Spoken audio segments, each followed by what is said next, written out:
Senang je. Malam jalan sikit, duit ribu-ribu. Kau gila ke apa? Aduh, abang ni lurus sangat lah.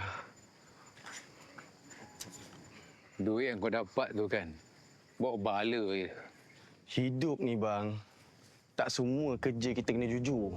Kalau aku nak buat kerja kotolan, dah lama aku buat.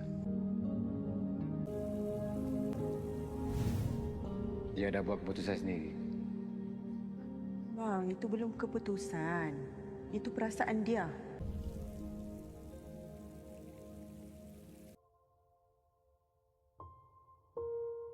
Balik cakap, Walid suka ibu duduk rumah.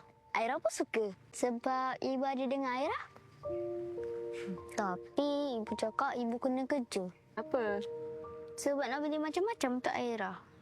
Kak Zulin janji Kak Zuli akan selalu teman Aira, okey?